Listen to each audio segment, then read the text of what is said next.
of corner shake, come back to it. Easy touchdown for Atlanta. Falcons had a 14-0 lead, and Tom Brady and the offense could get nothing going in the first half. And a big part of it was protection. One, you're getting beat, and then two, there's no plan here for the pressure, for the blitz answer. That's the story of the first half. A bad plan to handle blitz. So it's 17-0 in favor of Atlanta, but then here comes Brady starting to cook in the third quarter. Look at this strike. Brady, look at this throw, man. Like, watch it from the back angle. You're going to see Tom Brady go from his left, scan back to the right, snap the head, and then watch this absolute rope to Mike Evans by Tom Brady. And so went 17-7 after Leonard Fournette would score on the next play. But the Falcons continue to be hot. This is Hayden Hurst. It's 24-7. Easy touchdown. You get man coverage. You slip inside. It's a great throw by Matt Ryan to Hayden Hurst. But I love the fact that they come back. Tom Brady gets that ball out of his hands to Chris Godwin. A physical touchdown at the end line. That made it 24-14, and then here comes Gronk, and now they're cooking again, and then it's going to be Leonard Fournette taking it in, and Dan, they're right back in at 24-21. Yeah, a little bit of rhythm. You got Gronk one-on-one, and then the physicality of their run game. Leonard Fournette finishes, and Tampa Bay starting to get something going on offense. And here comes the moment. Bucs down 27-24, 6 minutes to play. Antonio Brown, welcome to the end zone. What a throw. I mean, you talk about a laser from Tom Brady, 43 years old. I don't want to hear it. That ball was absolutely ripped, and then that defense got going a little bit. Pressure package finally got to Matt Ryan. Easy sack for that defense. The defense holds on. AB scores for the first time as a Buccaneer. Brady throws for 390. Tampa, the win. My comments to the team after the game is, if we could play 30 minutes like that, why the hell can't we play 60? And it's frustrating. But Tom he's always been a fourth quarter player, so it's kind of what we expect to do. So the coach wants to know, why is it that we can play that way for 30 minutes and we can't play that way for 60? Ryan Clark, you answered that question in our meeting this morning. It's very simple. The first 30 minutes, this is Bruce Arians' team. The second 30 minutes, it's Tom Brady's team. There goes your answer. Bruce wanted an answer. I just gave you one. This is why they should bring me in as a consultant. When you look at this team, you listen to Dan speak about this team not being prepared or not having answers for the blitz, not having that understanding. That's because they prepared all week to be a certain thing. They thought that they could be the whatever the hell we want to do Tampa Bay Buccaneers, like he said last week, but they weren't. And now in the second half, you get behind. Tom Brady starts to direct. Tom Brady starts to get Leonard Fournette lined up with the Keanu Neal rush that he couldn't get him lined up with the first half. And now you're hitting AB because you're finding the matchups. That's about Tom Brady. That's about Tom Brady understanding how to get teams over the hump, understanding how to use his individual matchups to the best of his ability. And then you watch Todd Bowles' defense and Devin White begin to put pressure on Matt Ryan. This is the team that plays better when they're backed against the wall because they forget about all the stuff they talked about all week, all the things that Bruce Arians said or Byron Leftwich said all week. And now it's all right, Tom, you tell us how to get there. And this is the way they need to start every week. This is the way they need to understand how to win, because when you have those great skill players and the greatest of all time playing quarterback, let him run the show. And Bruce Arians has to relinquish that control. Rex is nodding his head vigorously over here. Yeah, because, look, you have Tom Brady. Act like it. Like, just realize that you have Tom Brady. Like, why do we have to wait 30 minutes to realize we have him? And then next week, I'm going to show you how smart I am. Here's the game plan. And like, he's got to be like, what are we doing? For the love of God, we have Tom Brady. Man, look, when Peyton Manning went to Denver, they let Peyton Manning run the show. You had the greatest of all time. Just say, look, Tom, whatever it is from now on, dude, I'm going to show up. The game is at what time? I'll be there. You go. You take it, my friend. I'm right here. I'm going to go on the golf course. I'm ready to roll, babe. Let's go. It's all you.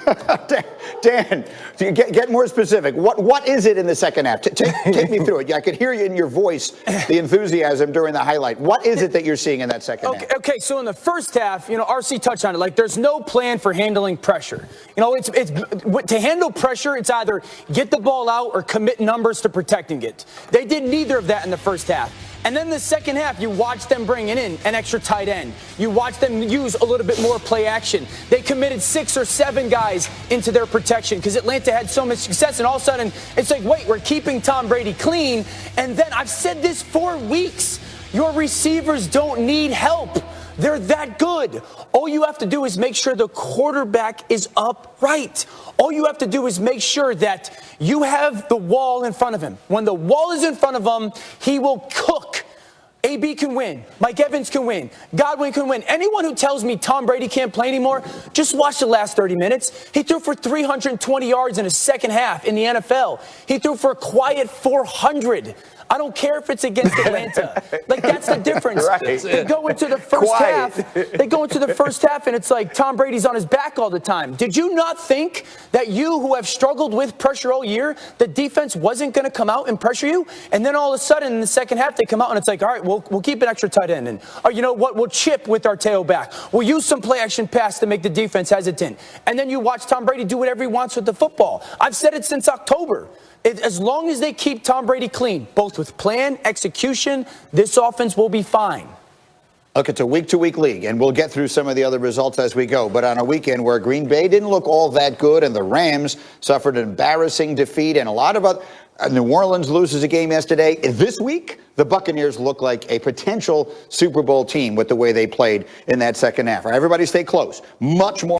You will hear them in this hour as we get up with you starting right now. What a weekend this was. If you are a football fan, Greeny and Rex are here, and the regular Monday crew is all together. Dan Orlovsky is ready to go. Ryan Clark is fired up and ready to go. We will get you to the College Football Playoff Committee and the decisions that they made, but we begin with the game of the night. Super Bowl preview could be first ever meeting between Patrick Mahomes and Drew Brees. We all know about the injuries Brees is coming back from, and Dan, early on, he was struggling. Yeah, you just see a little hesitancy and that waiting for that receiver to beat man coverage. That ball floats, and it's an early turnover for this Saints offense. Chiefs would turn it into a touchdown, 7-0 Kansas City, and then they add to that Travis Kelce from 1 yard out. I love the tempo. They got out of huddle quickly, quick snap, just kick it to Kelce. Blockers out in front, early 14-0 lead. That's his 600th career reception. It's 14-7 in the final 20 seconds of the half. And then, Dan, what is Demarcus Robinson doing back here? Being careless with the football. I mean, that's the last thing you could do here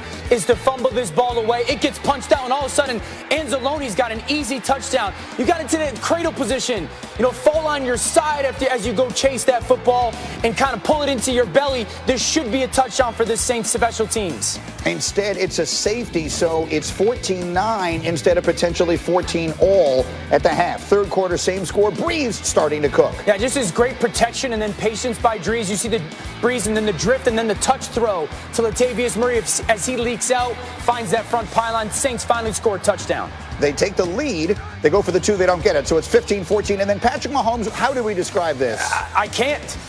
Like, there's no words for me to use. The drift, the patience, the throw, the touch, and then the ability for Hardman to just track that thing in the back pylon and drag both feet. It's absolute greatness. 21-15 Kansas City, and then here we go. How about some more creative offense? It's the option play. Yeah, just great feel. You know, you put that defensive end in a bind, and then the ability to have that late pitch by Patrick Mahomes is just awesome. 29-15 ball game, right? Wrong. Here comes Alvin Kamara. This is a great little jet sweep. They catch it, give it to him. He gets out in space with Lee Brockers out in front. You need more touches for 41. So it's 29-22. Then here's a terrible moment for Kansas City. Clyde Edwards-Helaire goes down and stays down. Adam Schefter is reporting this morning they expect him to miss the rest of the regular season. Chiefs would kick a field goal. It's a 10-point game. Then it's Brees not giving up. It's a great throw. He's got the seam route versus man coverage, holds that single high safety, just enough touch on that throw to get in the end zone. But they would choose not to onside kick. They kick it to Patrick Mahomes, and Mahomes, they are the one team that in the 4-minute Rex, they throw the ball. Yeah, they do, because they have the best player on the planet.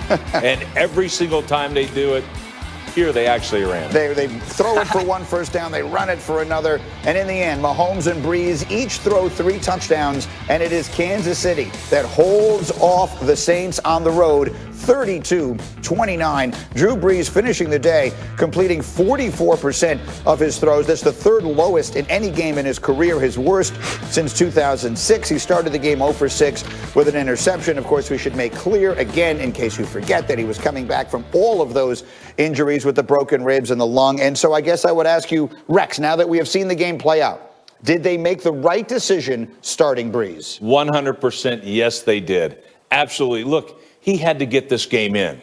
He had to get hit. he's got to know now that, you know what, I'm okay. I mean, he's coming off of 11 fractured ribs, and he had to get these hits. I don't care how many, he had to get them. He got through it, and as the game went on, he got better and better, and he played with more confidence.